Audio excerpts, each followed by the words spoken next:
ሰላም እንደምን አላችሁ ክቡራን የታላቁ የማንቸስተር ዩናይትድ ደጋፊዎች በያላችሁበት የዓለም ክፍል ሁሉ ሰላማችሁ ብዝት ይበል። በሲዝን ሪቪው ተገናኝተናል። ትናንትና ነበር መገናኘት የነበረብን። ጥቂት መጠነኛ ህመም ስለነበረብኝ ጉንፋን ድምጼም ዛሬ ልክ አይደለም፣ ግን ሲዝኑን ቀኖች ገፋ ሳያደርጉ ሲዝኑን ሪቪው ማድረግ አለብንና ሲዝኑን ሪቪው ልናደርግ ከእናንተ ጋር ተገናኝተናል።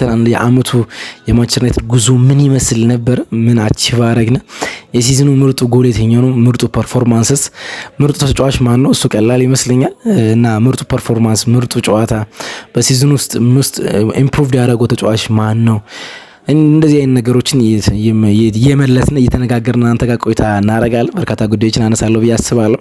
ከዚህ በኋላ ስለ ሲዝኑ ብዙ ጉዳዮችን አናነሳም። ስለ ዝውውርና በዓለም ዋንጫ ላይ ስለሚሳተፉ የማንቸስተር ዩናይትድ ተጫዋቾችን ብዙ የምንነጋገረው ሲዝኑን ዛሬ እንጨርሳለን።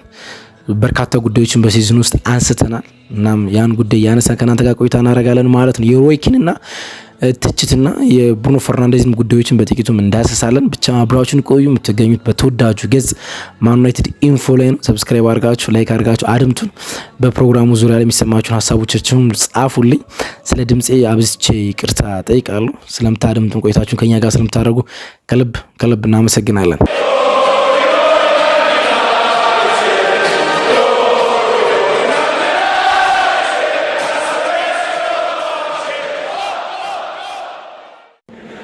ተመልሰናል አድማጮቻችን። እንግዲህ ሲዝን ሪቪው ላይ አይደለም የምንገኘው።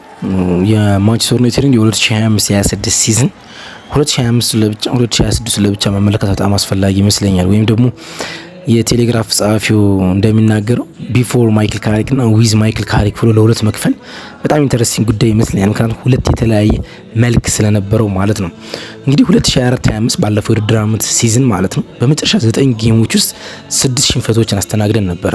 5 ነጥቦችን ብቻ ነበር በመጨረሻ 9 ጌሞች ማድረግ የቻልን ማለት ነውና ስንጨርስ አመቱን በ51 ዓመት የክለቡ ታሪክ ውስጥ በጣም ደካማ አጨራረስ ነበር። በጣም መጥፎ ዘ ወርስት ነበር ባለፉት 51 ዓመታት። ከዛ በፊት ከ51 ዓመት በፊት 19 ምናምን 19 ቤቶች ላይ ማንቸስተር ዩናይትድ ደካማ ጊዜ ነበረው በወረደበት ዓመት ማለት። ከዛ ቀጥሎ ይሄኛው ደካማ ጊዜ ነበረው።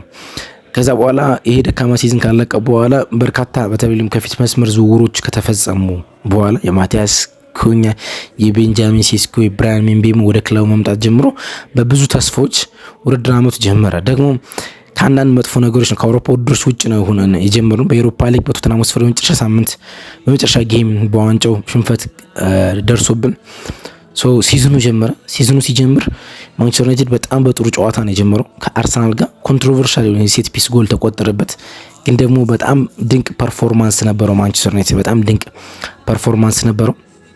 አመቱም ጥሩ ነገር ነበር የጀመረ። በደጋፊዎች በጠበቁት ከፍተኛ ሌቭል ባይሆንም ግን በጣም በጥሩ ሁኔታ ነው የጀመረው። በተለይ ደግሞ እስከ ዲሴምበር አጋማሽ ድረስ ማንቸስተር ዩናይትድ በጣም አስደናቂ ነበር። 30 ጎሎችን አስቆጥሯል።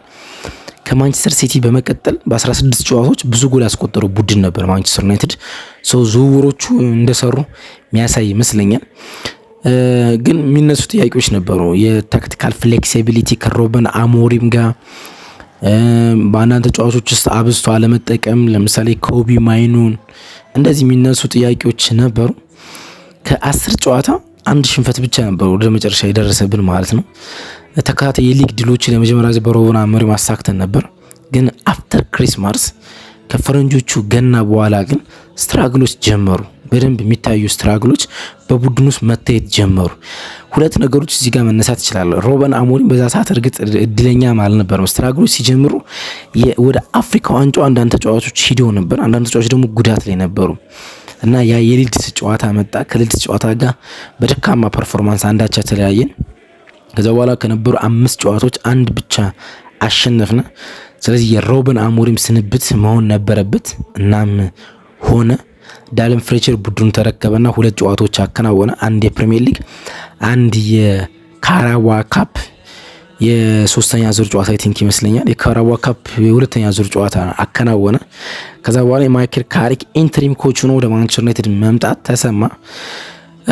ማይክል ካሪክ ወደ ቡድኑ መምጣት ብዙ ነገሮች ነበር የፈጠረ። በጣም ብዙ ነገሮች፣ ብዙ ትልልቅ ለውጦችን ማድረግ አልነበረበትም። የሚጠበቁ ኢንቴንሽናል የሚጠበቁ ጉዳዮች ነበር ማድረግ የሚጠበቅበት። 17 ጨዋታ ነው ቡድኑን የመራ 12 ድሎችን ነው ማድረግ የቻለ 39 ፖይንቶችን ነው በእነዚህ 12 ጨዋታዎች መሰብሰብ የቻለ። እሱ ከመጣ በኋላ የሊጉ የደረጃ ሰንጠረዥ ብታዘጋጁ የሊጉ ቁንጮ አድርጋችሁ ታገኙታላችሁ፣ ወይም ቁጥር 1 ሆኖ ታገኙታላችሁ። 4 ተከታታይ ጨዋታን በመጀመሪያዎቹ 5 ጨዋታዎች ማግኘት ይቻላል። 4 ተከታታይ ድል ማለት ነው። እና በከባድ ሁኔታ ሊጉን መጀመር ነበረበት በከባድ ሁኔታ። ምክንያቱም ወደ ሲቲ አቅንቶ በኦልድ ትራፎርድ ከሲቲ ጋር መጫወት ነበረበት። ወደ ኋላ አነሳዋለሁ የሲዝኑ ቤስት ፐርፎርማንስ ነበረ። ከዛ በኋላ ከአርሰናል ጋር በኤምሬትስ መጫወት ነበረበት። እንደዚህ አይነት አጀማመር ነበር የነበረው። ማይክል ካሪክ ግን በጥሩ ሁኔታ ነበር መወጣት የቻለው። እናም 3 ጨዋታ እየቀረው ሊቨርፑል በገጠመበት ጨዋታ ወደ ሻምፒየንስ ሊግ መቀላቀሉን ማረጋገጥ ቻለ ማለት ነው። እናም ብዙ ነገሮችን በቡድን ውስጥ ቀይሯል። አንደኛው ኢሞሽን እና ሙድ ነው መቀየር የቻለው። ብዙ ጊዜ እንደምለው በጣም ታክቲካል አንፍሌክሲብል ከሆነና በታክቲካል በጣም ከታሰረ አሰልጣኝ ወደ ሌላ አሰልጣኝ ስትመጡ መቀየር ያለባችሁ ሙድ ነው መጀመሪያ እና ለተጫዋቾቹ የሚሰማቸው ነፃነት መስጠት። እግር ኳስ ተጫዋችነትን ሜዲያ ውስጥ በሚፈልጉት መንገድ ኤክስፖዠራቸውን እንዲያሳዩ ወይም ደግሞ ፍላጎታቸውን ሁሉም ነገራቸውን ብቃታቸው ሜዳዎች እንዲያሳዩ ነፃነቱን መስጠት ነው። ካሪክ እሱን ያደረገ። ሌላ የፎርሜሽን ለውጥ አድርጓል። ከ3-4-3 ወይም ከ3-4-2-1 አሰላለፍ ወደ 4-2-3-1 አሰላለፍ መጥቷል። ሌላ የኮሜኑ ወደ ላይን አፕ መምጣት ተመልክተናል። እንደዚህ አይነት አንዳንድ የስትራክቸር ለውጦችን አድርጓል። በስትራይከር ውስጥ የቡድኑን ፍሉዲቲ ለመጨመር ብራያን ምቤሞን ከቤንጃሚን ሴስኮ ለማስቀደም ሞክሯል። እንደዚህ ነገሮችን ለማድረግ ሞክሯል እና ሰርተዋል። እስኪ አንዳንድ ጉዳዮችን በጥልቀት እንመልከት። ፕሌየር ኦፍ ዘ ሲዝን ቀላል ነው አይደለም? ፕሌየር ኦፍ ዘ ሲዝን በማንቸስተር ዩናይትድ መምረጥ በጣም ቀላሉ ጉዳይ ይመስለኛል። ምክንያቱም ብሩኖ ፈርናንዴዝ ነው። የሰር ማርት ቤቢዚን ፕሌየር ኦፍ ዘ ይር የማንቸስተር ዩናይትድ ሽልማትን ማሸነፍ ችሏል። ለ5ኛ ጊዜ ነው ማሸነፍ ይቻላል። ሪከርድ ነው። 5 ጊዜ የሰር ማርት ቤቢዚን ፕሌየር ኦፍ ዘ ይር ሽልማትን ያሸነፈ ተጫዋች የለም። ይሄኛው ደግሞ ሰከንድ ታይምስ በተከታታይ ያሸንፉታል። ባለፈው የውድድር ዓመት ማሸነፉ ስለነበረ የኤፍደብሊውኤ የፉትቦል ራይተር አሶሲዬሽን ፉትቦል ኦፍ ዘ ይር ሽልማትን አሸንፏል። ኦፊሻል የእንግሊዝ ፕሪሚየር ሊግ ፕሌየር ኦፍ ዘ ሲዝንን ማሸነፍ ችሏል።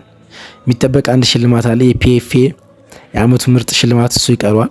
ግን ሌሎችን ከሱ ፊት የነበሩ ሽልማቶችን በሙሉ ማግኘት ችሏል። የእንግሊዝ ምድር እግር ኳስ ለብሩኖ ፈርናንዴዝ የምትከፍለው ዋጋ ነበረ። ምክንያቱም ላደረገው ፐርፎርማንስ በቡድኑ ብቃት ምክንያት የሚገባው ክሬዲት አላገኘም ነበር። ዘንድሮ ያን ክሬዲት በደንብ እያገኘ ያለ ይመስላል። 136 የጎል ዕድሎችን ነው መፍጠር የቻለው 136 ማለት ነው። ከነዚህ 21ዶችን ወደ አሲስትነት ቀይሮ የምንጊዜም የአውሮፓ ቤስት አሲስተር የእንግሊዝ ደግሞ ባለ ሪካርድ መሆን ችሏል። በሁለቱ ተጫዋቾች በኬቨን ዴብሮይን እና እንዲሁም ደግሞ በቴሪ ዳንኦኖ የተያዙን የ20 መጨረሻ ኳሶች የማቀበል ሪካርድ መስበር ችሏል። በአውሮፓ በአንድ የውድድር ዘመን ብዙ አሲስት ያደረጉት ሊዮናል ሜሲ እና ቶማስ ሙለር 21 ናቸው። በባየር ሙኒክ እና በማንቸስተር ዩናይትድ በባርሴሎና ማለት ነው። ከነሱ ጋር መጋራቸውን አንድ ተጨማሪ አሲስት አድርጎ ቢሆን ኖሮ እነሱን መቅደም ይችል ነበረ። ግን አስደናቂ ነው። 136 የጎል ዕድሎችን ፈጥሯል ስንል ቀላል እንዳታረጉት። ቢኮዝ ሁለተኛ ሆኖ የሚገኘው የፕሪሚየር ሊግ ተጫዋች ብዙ የጎል ዕድሎችን በመፍጠር በዚህ ውድድር ዓመት ዶሚኒክ ሰቦዝሌይ ነው። 78 የጎል ዕድሎችን ነው መፍጠር ይቻላል። 78 ኦልሞስት ደብል በእጥፍ ነው ማለት ነው። ስለዚህ ለንጽጽር እንኳን የሚቀርብ አይደለም የብሩኖ ፈርናንዴዝ የዚህ ውድድር ዓመት አስደናቂ ፐርፎርማንስ። ከሰሞኑ ትችቶች በዝተዋል። አንደኛው የመጨረሻዋ ጎል ስትቆጠር ከብራይተን ጋር በአሜክስ የተቆጠሩት የፓትሪክ ዶርክ እና 21ኛ ስትቆጠር ጎሉ ኦን ጎል ሆኖ መመዝገብ ነበረበት ሚል ነው። ብዙ ኮንትሮቨርሻል ነበሩ። ቪዲዮዎችን ደጋግሞ መመልከት አስፈላጊ ነበረ። እንግዲህ ኳሱ ፖሉ ከመለሰው በኋላ በራኛው ኳሱ ስለነካ ኦን ጎል መመዝገብ ነበረበት ነው። ኳሱ ወደ ጎሉ እየሄደ ስለነበረ የጸደቀ ኳሱ ከፖሉ ነክቶት እየወጣ ቢሆን ኑሮ እንደዛ ላይሆን ይችል ነበር። ኮንትሮቨርሻል ሊሆን ይችል ይሆናል ግን ኳሱ ወደ ጎሉ መሄዱና መግባቱ ስለማይቀር ጎሉ ጸድቋል። ከሱ በላይ ግን ሮይ ኪን በኦቨርላፕ የጋርኔቪል ሾው ላይ አሁን በአውሮፓ ውስጥ ከተወዳጅ ሾዎች አንዱ ነው። ከሲቢኤሱ የሻምፒየንስ ሊግ ሾው ቀጥሎ ኦቨርላፕ በጣም ተወዳጅ ሾው ነው። ብዙ ሰዎች ለመከታተል ይመቻል። ግን እዛ ሾው ላይ ሮይ ኪን እና ጋርኔቪል የሚሰጧቸው አስተያየቶች አነጋጋሪ ናቸው። ሮይ ኪን በዚህ ሳምንት የበዛ ትችቱን ብሩኖ ፈርናንዴዝ ላይ አቅርቧል። በጣም የበዛ ትችቱን በጣም አንደኛ ሰገብጋባ ነው፣ ሰልፊሽ ነው ብሎታል። አልገባኝም። ብሩኖ እንደዛ የሚባለኝ ተጫዋች አይመስለኝም። ምክንያቱም በመጨረሻዎቹ ለአሲስት ብቻ ነበር ይጨነቅ ነበር። እንደ ቡድን ስላላሳኳቸው ጉዳዮች ሲሆን ለአሲስቱ ብቻ ይጨነቅ ነበር። አሲስት ማድረግ ወዳለው ያለ ለዛ ነው ሲል ትችቱን ሊሰነዝርበት ሞክሯል። በርካታ ትችት የሰነዘረ ማቅረብ ብዙ አስፈላጊ አይመስለኝም፣ ግን እንደዛ ባይሆን መልካም ነበር። አንደኛ በመጨረሻ ሳምንት የሆነ ሪከርድ ልሰብሩ ስትቃረቡ በጣም ተፈጥሯዊ ነው። ከዚህ በፊት የነበሩ ማንኛውም ተጫዋች ይሄን አድርገውታል።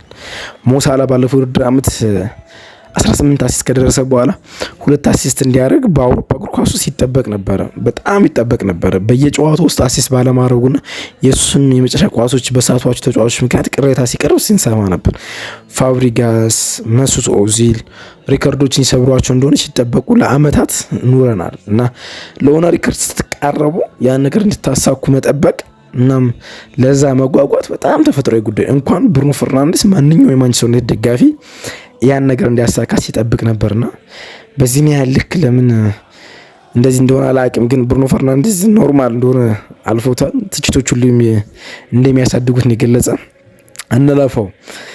ጎል ኦፍ ዘ ሲዝን መምረጥ ያለብን ይመስለኛል። የአመቱ የማንቸስተር ዩናይትድ ቤስት ጎል በርካታ ጎሎች አሉ፣ ግን የፓትሪክ ዶርግን ቮሊ ከአርሰናል ጋር የተቆጠረው ጎል ግን የሚስተካከል ያለ አይመስለኝም።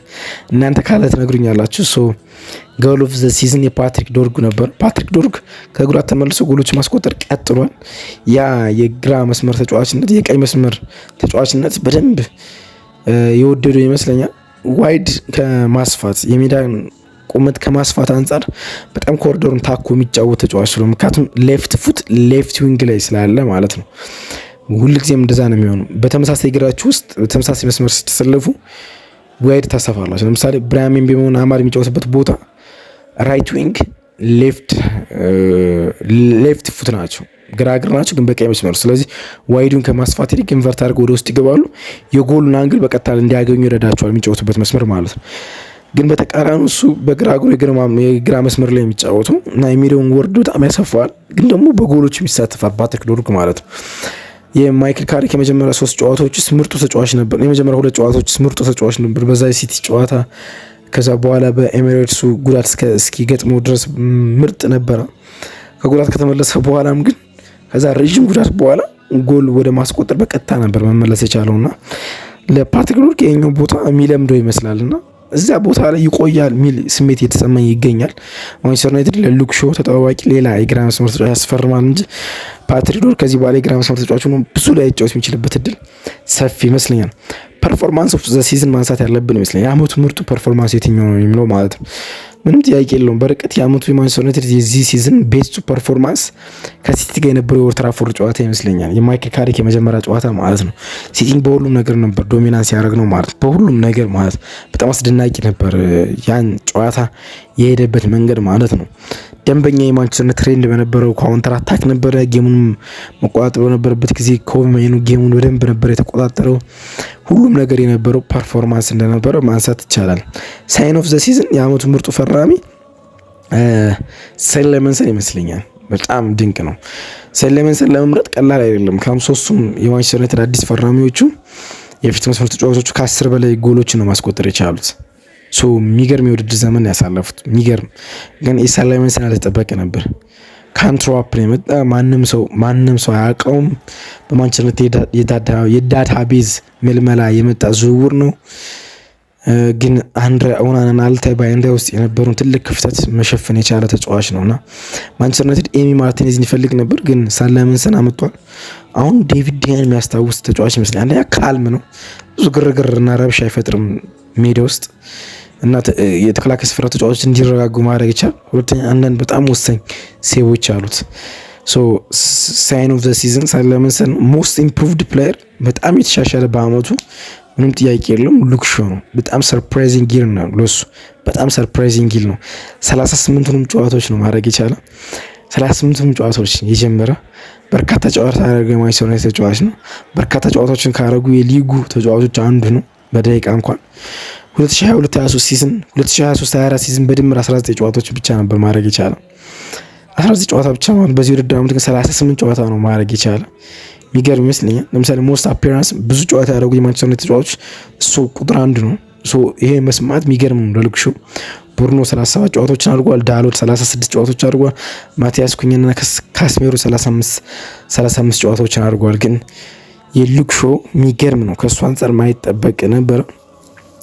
ስኮርድ ብዙ ጎሎችን ያስቆጠሩ ተጫዋቾች ብራያን ምቤሞ 11 ጎሎችን አስቆጥሯል። 12 ጎሎችን አስቆጥሯል። ሴስኮ 12 ጎሎችን አስቆጥሯል። ሁለቱም በፕሪሚየር ሊግ 11 ጎል በካፕ አንዳንድ ጎል ነው ያላቸው። ማቲያስ ኩኛ 10 ጎሎችን ሁሉም በፕሪሚየር ሊግ ተቆጥሮ ናቸው። ብሩኖ ፈርናንዴዝ እና ካስሜሮ 9 ጎሎችን ማስቆጠር ችሏል። አጠቃላይ ማንቸስተር ዩናይትድ በፕሪሚየር ሊግ 3ኛ ደረጃን ይዞ ነው ማጠናቀቅ የቻለ።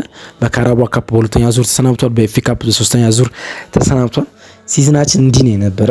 በዚህ መንገድ ነው የተጠናቀቀ። እናም ከሲዝኑ ግብ አንጻር ፐርፌክት ሲዝን ነበረ። ከሲዝኑ ሲጀምር በአውሮፓ ሻምፒዮንስ ሊግ የመሳተፍ ፕላን ይዞ ነው ቡድኑ የጀመረው። ያን ማሳካት ችሏል።